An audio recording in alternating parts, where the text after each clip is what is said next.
प्रभु यीशु ख्रीस्त में मेरे प्यारे भाइयों और बहनों, आज फिर एक सुंदर सुबह पिता परमेश्वर ने हम सबको प्रदान किया है, जिससे हम सब एक बार फिर एक परिवारजन के रूप में एकत्रित हो सके। हमें यह ध्यान रखना होगा कि इन सारे अवसरों के लिए हमें उन्हें तहे दिल से धन्यवाद देना है, क्योंकि हम में से कई लोग ऐसे होंगे जो कल रात तो सोए होंगे लेकिन सुबह उठ नहीं पाए, वह परम पिता के पास पहुंच चुके हैं। आज यदि हम और आप जीवित हैं, अपनी आंखें खोलकर इस प्रार्थना सभा में उपस्थित हैं, तो ये सिर्फ और सिर्फ उसकी दया और कृपा है। यह हमारे जहन में हमेशा हमें बनाए रखना होगा कि हम में जो भी कुछ है, चाहे वह हमारा बुद्धि हो, सामर्थ्य हो, शक्ति हो, यह सब उसी का प्रदान किया हुआ है। इसीलिए हमें अपने हर सांस में उसकी महिमा गानी है, उसे धन्यवाद देना है। प्यारे भाई और बहनों, मनुष्यों की एक प्रवृत्ति होती है कि जहां उसे आश्वासन मिलता है वहां वो दौड़े चले जाता है, क्योंकि वह अपने आप को महफूज महसूस करता है। सोचिए, यदि हमारे ऑफिस में हमारे जो बॉस हैं वह हमें कहे कि अगले हफ्ते तक यदि तुम अच्छी तरह मेहनत करो तो मैं तुम्हें प्रमोशन दूंगा, हम क्या करेंगे?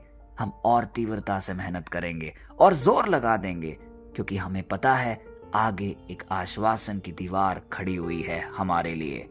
उसी प्रकार यदि हम किसी बीमार में व्यथित हैं, परेशान हैं, चिंतित हैं, और कोई डॉक्टर हमें कहे कि ये दवाई खाओ और तुम्हारी सारी बीमारी ठीक हो जाएगी, तो हम क्या करेंगे? बिना रुके, बिना थके, एक नियमित रूप से वह दवाई का सेवन करेंगे, क्योंकि हम जानते हैं कि जैसे डॉक्टर ने हमें एक आश्वासन दिया है, हम चंगे हो सकते हैं। इसी प्रसंग में अब आज के वचन को समझने की हम कोशिश करें। यदि हम प्रार्थना करने के लिए बैठें, हो सकता है इस प्रार्थना सभा में या अपने घरों में या किसी रिट्रीट में, यदि हमें आश्वासन मिले पिता परमेश्वर के द्वारा कि मैं तुम्हारी प्रार्थनाओं को सुन रहा हूँ, मैं तुम्हारे पास वचन भेजूंगा जो तुम ग्रहण करोगे और तुम्हारी सारी मांगें पूरी होंगी, तुम्हारे सारे वरदान पूरे होंगे और तुम्हें चंगाई मिलेगी, मैं तुम्हें स्पर्श करूंगा।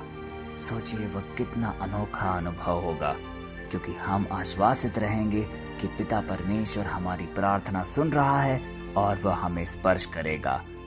आज का वचन जो हम अध्ययन करने जा रहे हैं, यही वह ढारस हमें प्रदान करेगा कि जो भी कुछ हम प्रार्थना में मांगते हैं, जब जब हम पिता परमेश्वर की सन्निधि में उपस्थित होकर उनके वचनों का अध्ययन करते हैं, वह वचन व्यर्थ कभी नहीं जाता।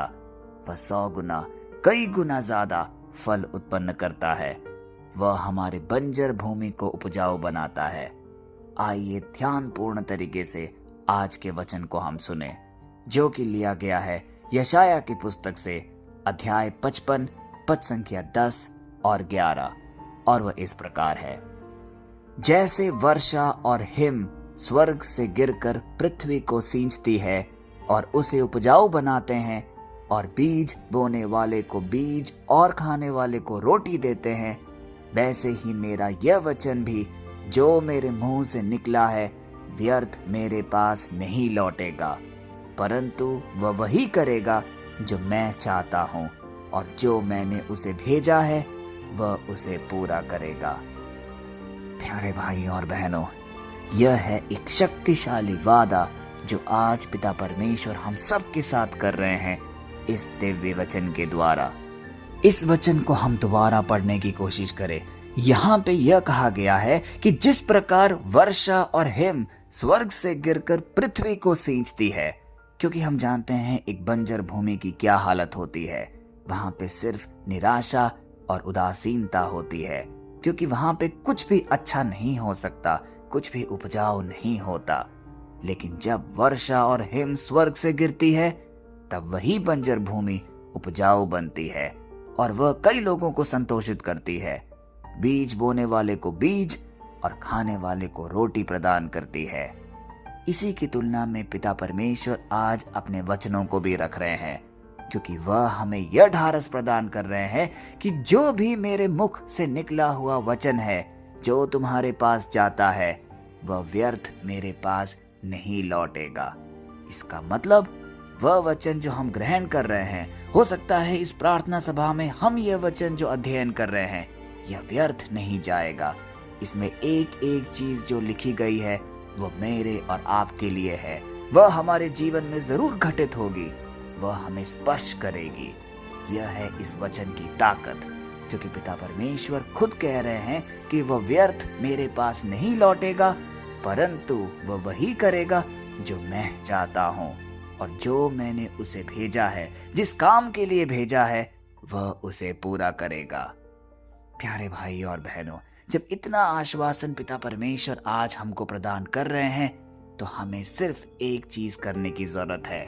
एक दंडवत स्वरूप, एक कृतज्ञ स्वरूप, हर दिन एक नियमित रूप से बिना थके बिना रुके पिता परमेश्वर की सन्निधि में उपस्थित होना है, उनके वचनों को सुनना है।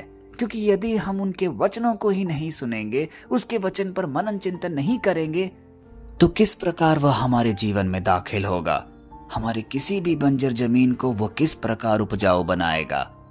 यह प्रश्न आज हम सबको आज का वचन पूछ रहा है कि क्या तुम अपने हृदय को, अपने मन को तैयार रखते हो कि तुम पिता परमेश्वर के वचनों को स्वीकार कर सको? क्योंकि कुछ तैयारी तो हमें भी करनी होगी। यदि हमारे हृदय में ईर्ष्या है, कपट है, लोभ है, दूसरों के प्रति दुर्व्यवहार है, तो हम कभी भी पिता परमेश्वर के वचनों को अपने अंदर नहीं समा पाएंगे, नहीं स्वीकार कर पाएंगे।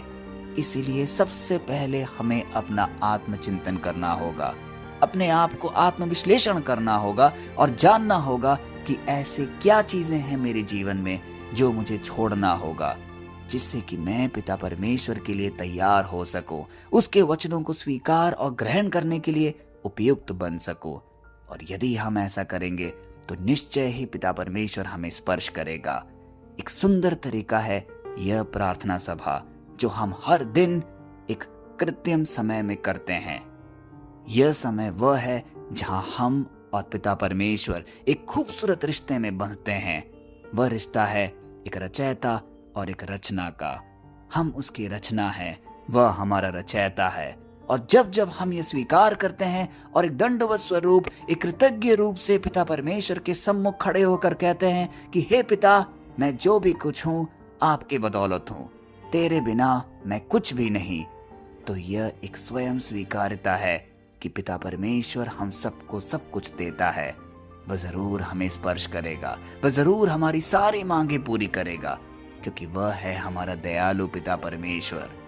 जो रचयिता अपने रचना को यह सारी वादा प्रदान करता है इस वचन के द्वारा, तो यह बात भी साफ है कि वह हमें छूना चाहता है, वह हमें अनेकों अनेक वरदान देना चाहता है। लेकिन बस तैयारी करना हमारा जिम्मा है, हमें अपने आप को तैयार करना होगा। तो आइए प्यारे भाई और बहनों, कुछ पल मौन रहकर, अपने सर झुकाकर, अपनी आंखें बंद करके पिता परमेश्वर की उपस्थिति को आज हम महसूस करें। क्योंकि जब वह कहता है कि मैं तुम्हारे बीच उपस्थित हूँ, तो यह उसका वचन है जो कहता है, और वचन कभी खाली नहीं जाएगा, वह हमारे जीवन में जरूर कार्यान्वित होगा। पिता परमेश्वर को अपने पास महसूस करके यह छोटी सी प्रार्थना उसको हम समर्पित करें। हे स्वर्गीय पिता, आज हम तेरी उपस्थिति में खड़े हैं। हम यह विश्वास करते हैं, धन्यवाद कि तेरा वचन सिर्फ शब्द नहीं, शक्ति है, एक आश्वासन है। धन्यवाद कि तेरा वचन हवा में खो नहीं जाता, वह काम करता है, हमारे जीवन को परिवर्तित करता है। आज हम सब जो इस प्रार्थना सभा में उपस्थित हैं, आपको हम अपने जीवन में महसूस कर पा रहे हैं। हे प्रभु, आज हमारी शंकाओं की जगह विश्वास भर दे। जहां भी डर है वहां हिम्मत बांध, जहां निराशा है वहां तेरी आशा फैलने दे। जहां भी टूटन है, जहां पे निराशा है, वहां तेरी चंगाई दौड़े। हम तुझ पे विश्वास करते हैं हे पिता। हे पवित्र आत्मा, हमारे दिलों में वचन को जड़ पकड़ने दे, उस बीज को बढ़ने दे जो हम हर रोज सुन रहे हैं वचनों के द्वारा। उस वादे को फलित होने दे, क्योंकि आज का वचन यह हमें ढारस देता है कि वही वचन जो आज हम सुन रहे हैं वह हमारे जीवन को उपजाऊ बनाएगा।